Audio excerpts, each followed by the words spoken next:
Welcome to my YouTube channel Raise a Cat, and today we will see what is optical isomerism. Okay, so today we will see what is optical isomerism.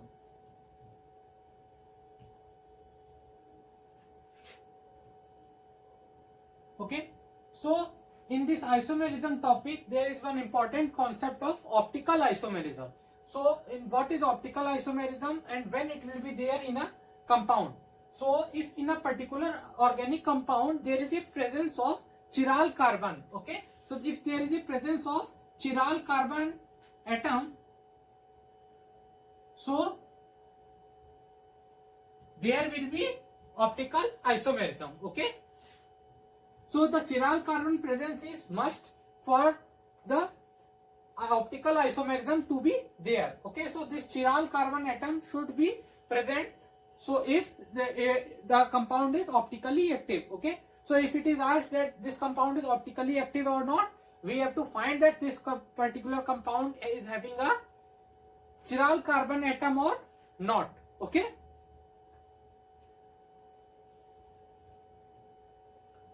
so suppose that there are two compounds. First is CH3 C CH2 CH3, this is Cl, and this is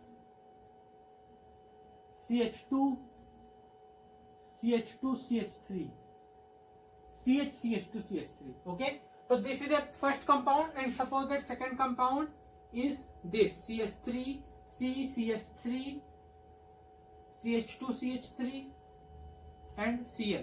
Okay, so if we see, this compound is having a chiral carbon atom here, but this is not a chiral carbon as this and this are same. So since this and this are same, so this is not having a chiral carbon atom, or this is a optically inactive compound and this is a optically active compound. Okay, so this is a concept how we can tell that the particular compound is optically active or the particular compound is optically inactive. Okay,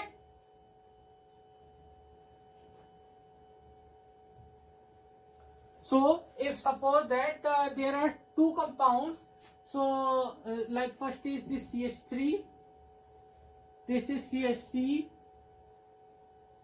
this is suppose that outside the plane CH2 CH3, and this is suppose that inside the plane Cl, and this is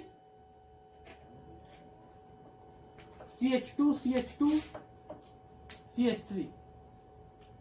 Okay, so these are in this, the two compounds will be there, and the first compound will be this, and the second compound in this, the Cl will be outside, and this CH2 CH3 will be inside. So these optically active compound exist as enantiomers. Okay,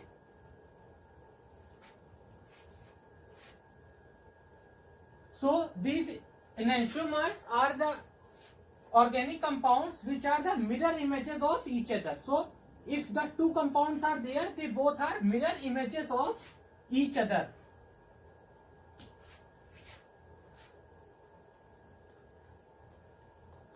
Suppose that this is a molecule which is like this. This is A compound, this is B compound, this is C, and this is D, and this is E, and this is F. So if we draw the mirror image of this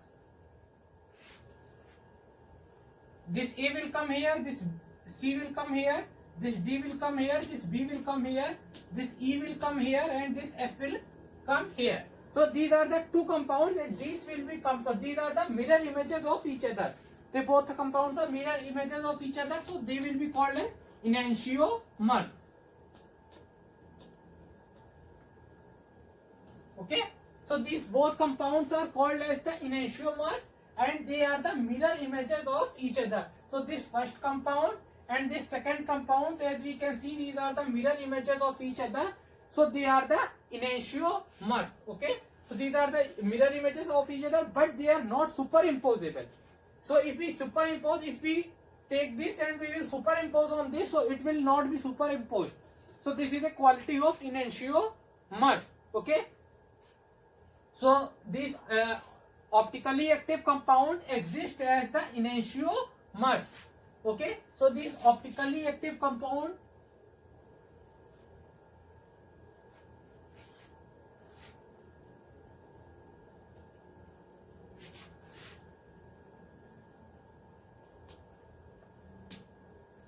exist as enantiomers.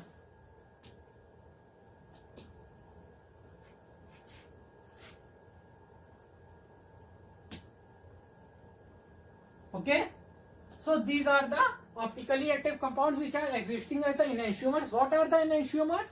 Enantiomers are the mirror images of each other, but they are not superimposable. Okay, and this, suppose that there are two compounds, they are the mirror images of each other. Okay, and they are both enantiomers. Okay, so if we take the 50% mixture of both.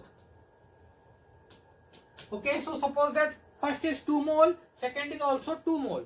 First compound is 2 mole, second compound is 2 mole of the enantiomer, then this will be called as the racemic mixture.